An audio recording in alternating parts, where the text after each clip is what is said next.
Hey everybody, Paul Abernathy here. Welcome to another video where we're going to look at some exam preparation and we're going to talk about the Fast Tracks program, let you see what it's about. But we want to do some exam prep questions and we're going to start out doing some pretty basic journeyman level questions, although some of them might challenge you. But there's going to be some knowledge-based stuff as well in here. So let's kind of dig in and be able to kind of break these things down for you. Now, before I do that, though, I want to make sure I make it clear. So we're working out of our Fast Tracks program, and these are the latest database questions that are in the 2023 edition, but they're also available in the 2020 as well. But we've added a bunch of new questions to the database. But if you're interested in purchasing the Fast Tracks program, and really getting access to literally over 1,000+ questions, as well as our 19 units of education. All you do is go to our website. The link is right there at the bottom. You see it, fasttracksystem.com. Here's the website. Basically right here, you have the choices of a budget, black, and the plus. The budget is just giving you our course info.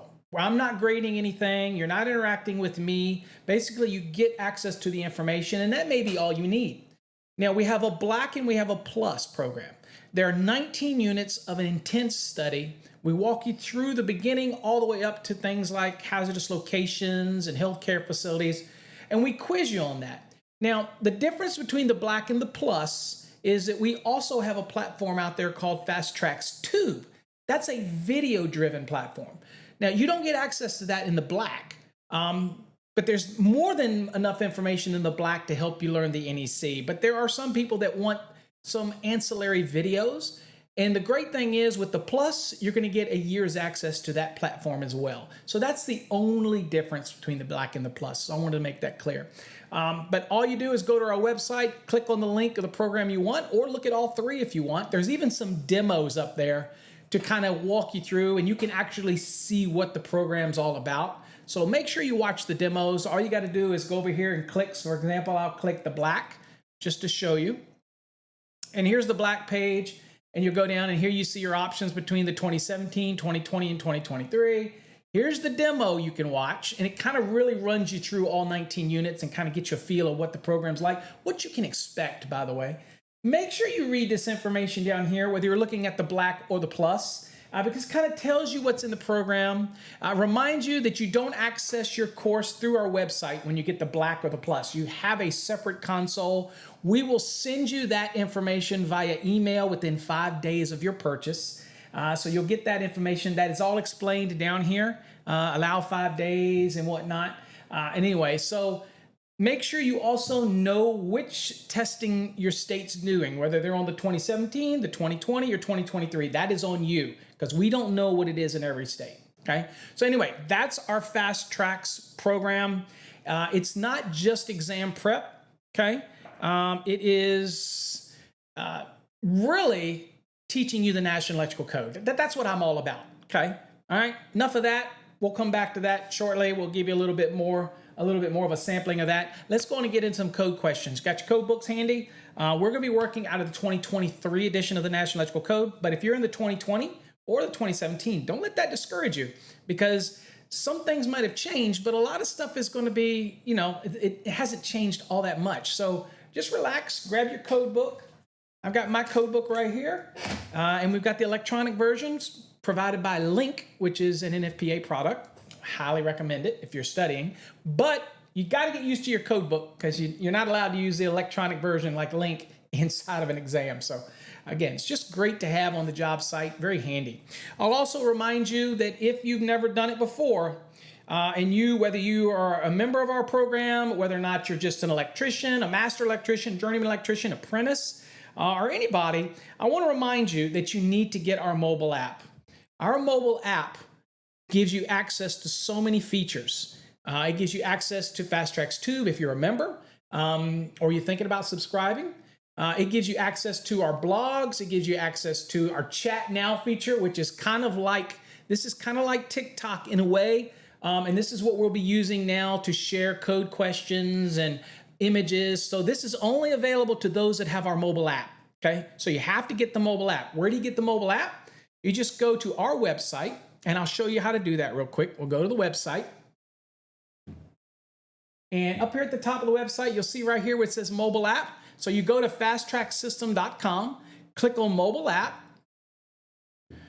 And if you're on a desktop, you just scan this QR code. If you're on your phone, you just click this little link right here, and it'll ask you if you want to load it on your phone. You answer yes, but remember, we're not loading any software. It's simply a link to our PWA app. So don't be worried about that. And if it asks, do you want to allow notifications? Say yes, because sometimes we'll send you updates, state updates, interesting things that are happening around the industry, and you want to get all those in a push notification. So make sure you allow it to be on your computer or your phone, and then make sure you allow notifications so we can give you those updates when they come about. Promise you, we will not spam you. It is only when updates or we want to make system-wide notifications or let you know if something changed. But it's free, and you really should get it. And there's so many calculators on here. There's so much goodness that you can use in the field. Calculators, resources, all right here. Okay, so make sure you get it. It's free. Doesn't cost you anything. We're not going to sell you anything in there. All right, let's get on back to what we're doing here.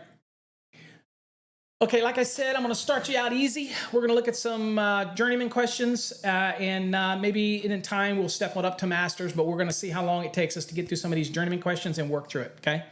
Sorry if you've endured my little commercial, but that's how I make a living, okay? So, all right, let's get to it. All right, folks, so here's your first question.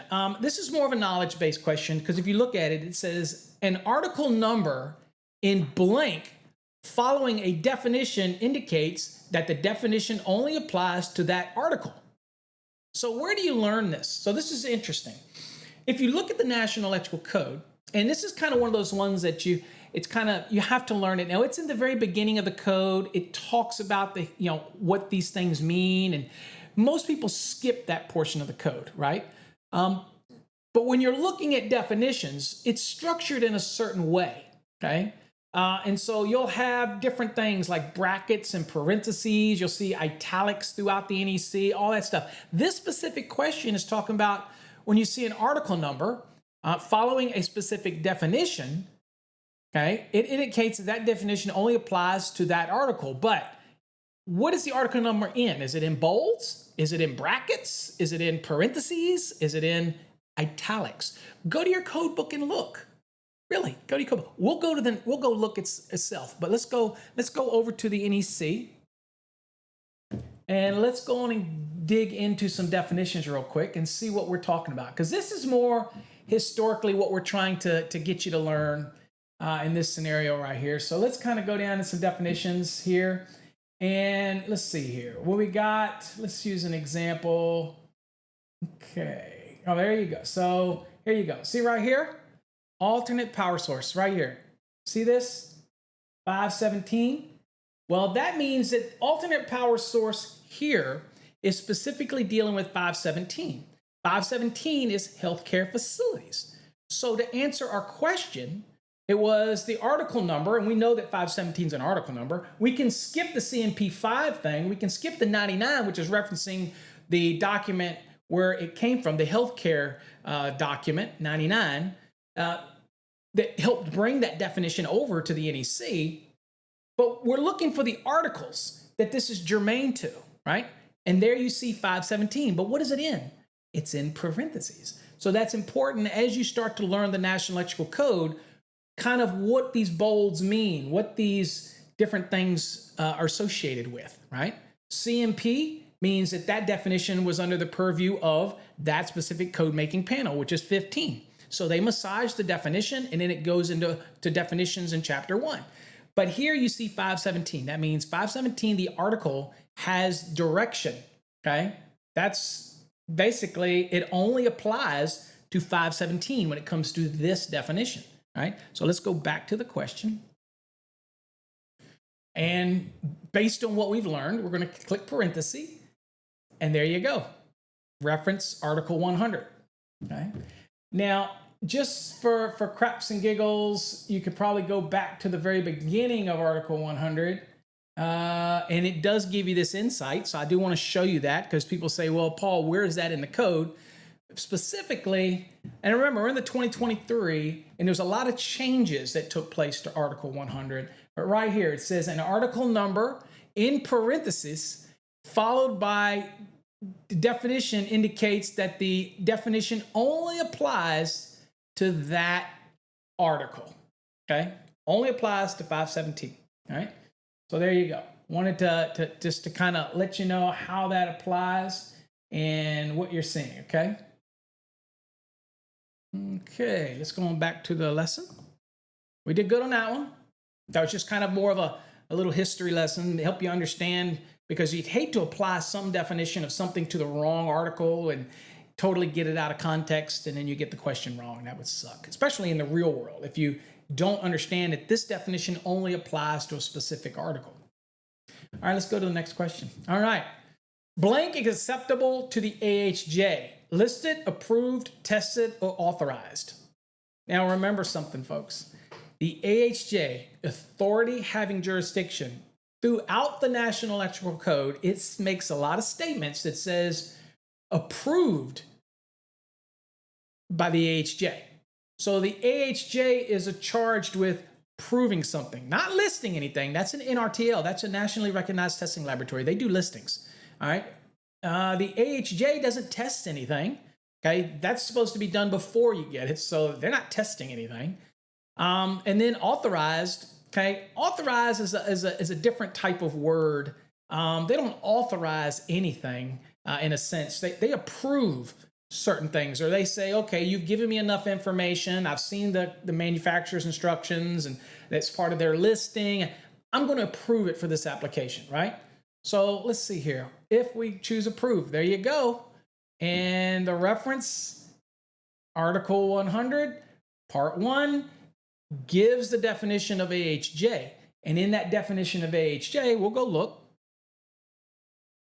It seems like we get here, let's see. And everybody's going to tell me, Paul, you're still squinting. Absolutely, I am still squinting. Let's see here. Authority having jurisdiction, right here. Okay, there you go. And if you're looking at, it says an organization, office, individual, and enforcement of requirements of the code and standards, or for approving equipment.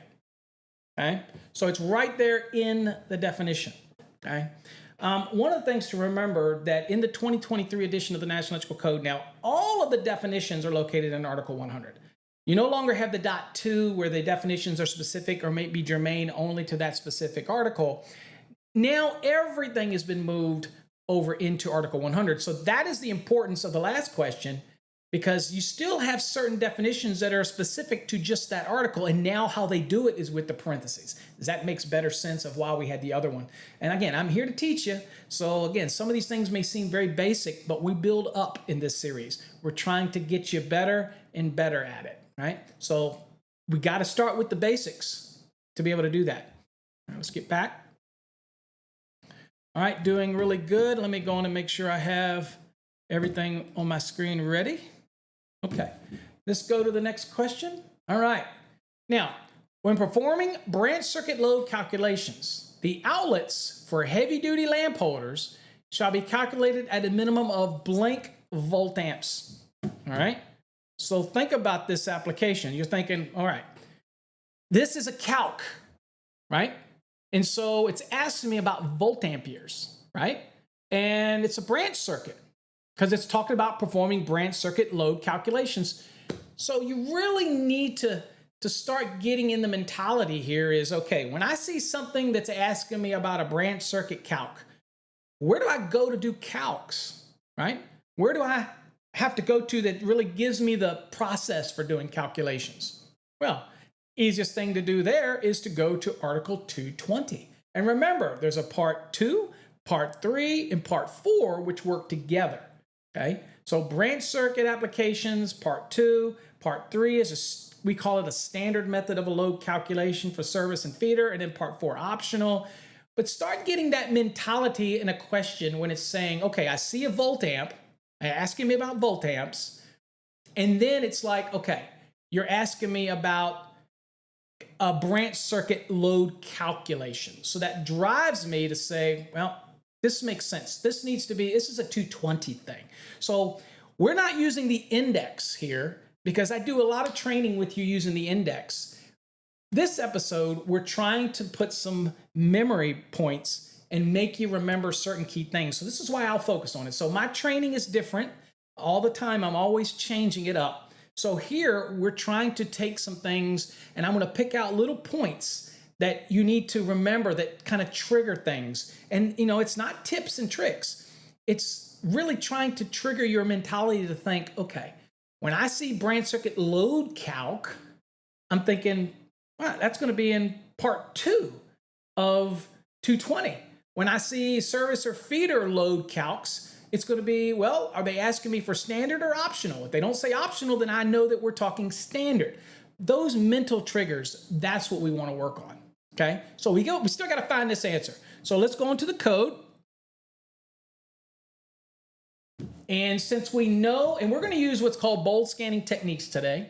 Again, I wish that the NFPA would add the index to link so that educators like us can show you how to use the index that way. And I do that, but it's hard to do that, and I don't have my third camera set up. So I'm going to use this technique to bold scan for you today. All right, and we're going to use triggers to try to get us where we need to be. And again, I'm going to hopefully log that into your brain. All right, so let's go in here, and I'm going to look here, and I'm going to say, okay, so I know that I need to be in 220, so I'm going to move past these definitions. Hopefully you can see this all okay. And we're going to go to 220, if I can find it. Okay, here's 2. We're going to go to 220. All right, we're in 220, and of course, in 220 now, I'm going to get us down to where I think we need to be, and that would be, obviously, we're going to go down to part 2, and if I can find it in here. Again, I can't see it just like you probably can't see it, so, all right, so there we go. So we're in part 2, we're at branch circuit load calculations. That's what our question was about, right? And our question was about performing a branch circuit load calculation when the outlets for a heavy duty lamp holder. Okay, so we're going to go down. So we're going to be bold scanning, right? And here's our other loads. Okay, other loads and specific. No, luminaires. Oh, heavy duty lamp holder. E. Didn't take us long. But what we had to do mentally was remember, we're doing a branch circuit load calculation. It's asking about a specific item, a lamp holder. And in this case, a heavy duty lamp holder. So that's just things that you're going to take and put in that memory bank, that branch circuit calculations asking about specific appliances or specific things, right?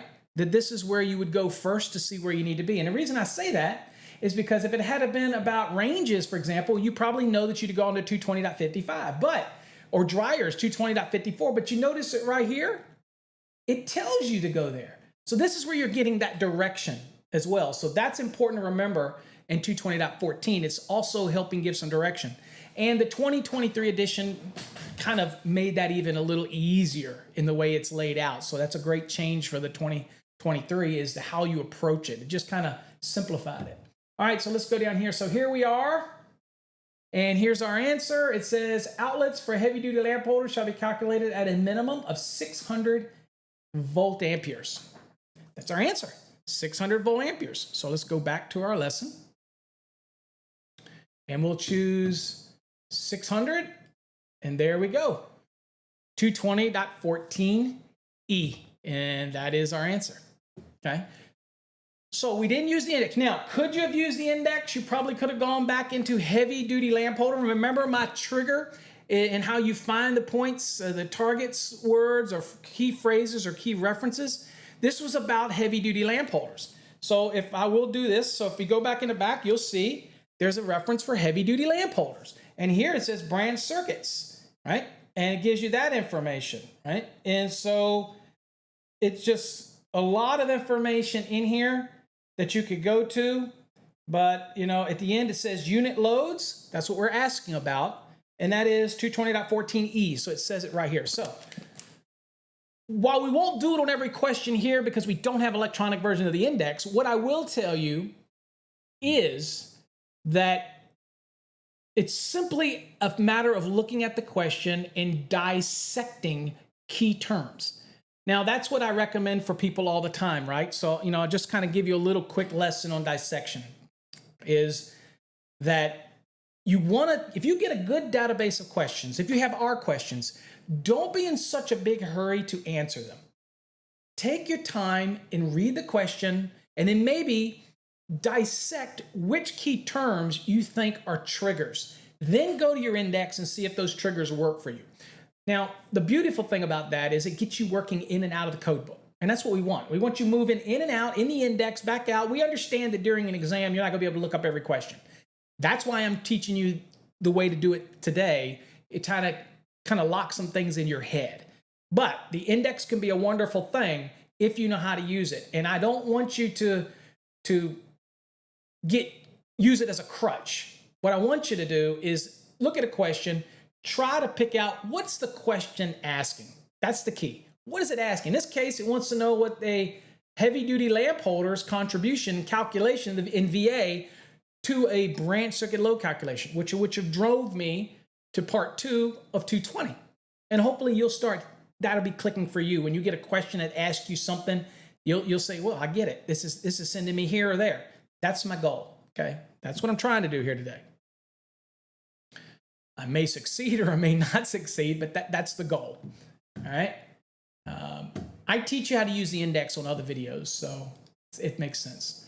All right, so let's kind of look at this one. Blank is constructed so that dust will not enter the enclosing case under specific test conditions, okay? All right, so this is important. When I look at a question like this, you're thinking, well, God, where do I go with this? But this is very evident, okay, here, very evident that this is a definition. And you really narrowed it down and you went, well, it's not NEMA 3R, right? You're saying, well, it can't be NEMA 3R because that's rain tight and rain proof and all these other things. It might be dust, it might be equivalent, we don't know. But we know it's not NEMA 1, we know it's not NEMA 3. It mentions dust. So where do you go? Well, you know this is going to be dust proof or dust tight is kind of like a definition that deals with like a hazardous or even classified location type of aspects. So what are we going to do? We know that this is a definition. Now, the reason we're doing these this way, and I wanted to start off easy with you, is because you're going to get questions like this, and you need to understand that by reading it, I know it's a definition. It's asking me to define something, right? So that's going to be helpful for you. We know that definitions, you're not going to have NEMA 3R or NEMA 1. That's going to be somewhere else in the NEC itself, right? That's not going to be, I think it's 110.28. So this is more definition driven, okay? So that's what we're going to do. We're going to go look at the definitions. All right. So we're over here at the definitions right here.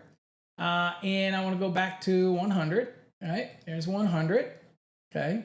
And we're going to go down, and again, if you were doing this on an exam, it would very quickly, you're going to flip through your definitions and say, okay, I'm going to see if there's something under dust tight. So let's see if I can do it. And again, I have trouble seeing it, so people say, well, make it bigger. That's the first thing that I get people who want to be a smart butt about it. The reality is I can't make it bigger because it affects up how you see it. If I try to make it too big, then it skews the screen. There's a reason I do what I do, folks, okay? Trust me. I always want to try to make it easier on you. All right, so let's go here. So here's dust tight, okay? And let's see what the definition of dust tight is. Enclosures constructed so that dust will not enter under specific test conditions. I don't really have to go anywhere else. It says construction so as dust will not enter the enclosure under specific test conditions. That's it. It's almost verbatim for that. So we luckily choose dust tight. Now, if we want to look at dust proof, well, again, that's something that you're like, well, is that going to be in here? No, that's not in the definitions. Okay, so let's see here. Let's go real quick and verify that. I want to verify that. So let's look here. So we've got dust tight, right?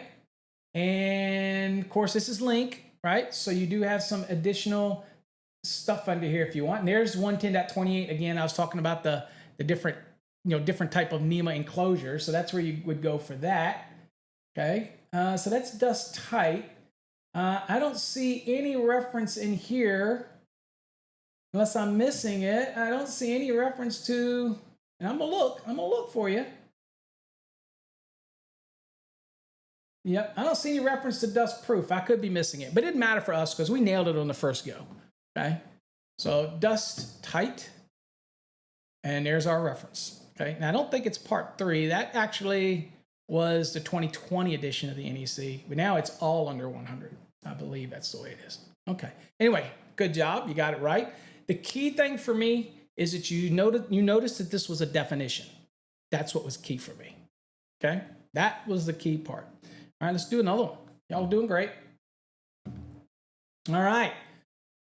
A device that establishes an electrical connection to the earth is a grounding conductor, a grounding electrode, a grounding solid, or ground.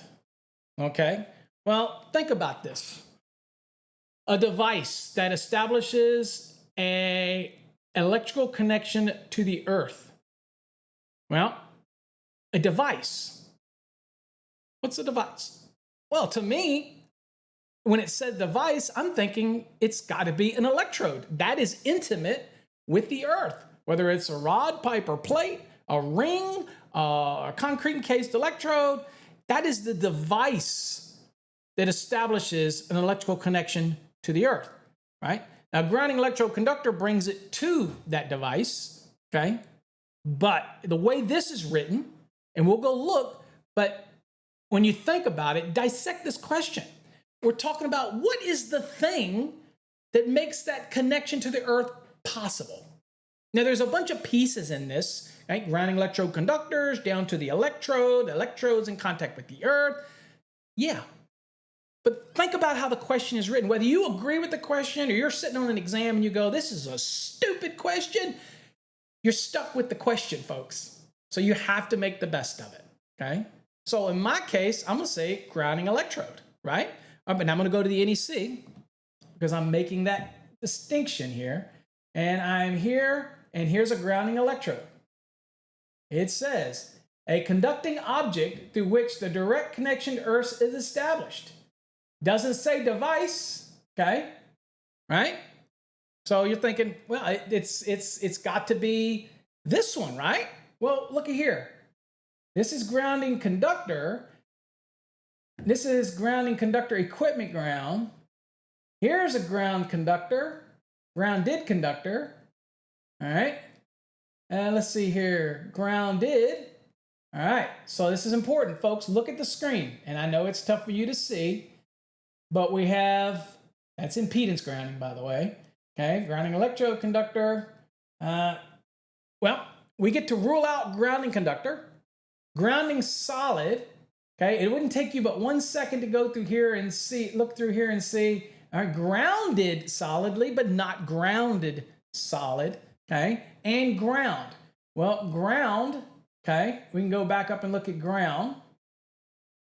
Ground is the earth, okay, so that is literally the earth. So it's not really the device that establishes it, we're just talking earth. So the only plausible answer here is grounding electrode. And there it is, okay?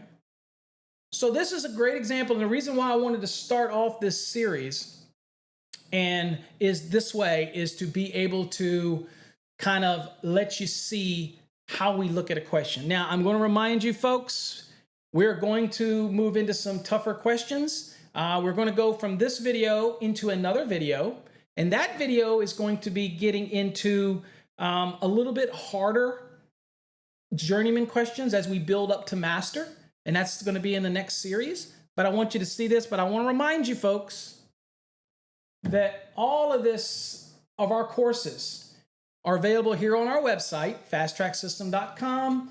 Here's where you click, you can find the Fast Tracks budget, black or plus, right? But we have tons of other courses. We have Fast Tracks courses with the orange where you get 4 courses of your choice. And so there's so much stuff here, folks. Make sure you check it out. If you want to see all our courses, you click on courses and they're all under the drop down.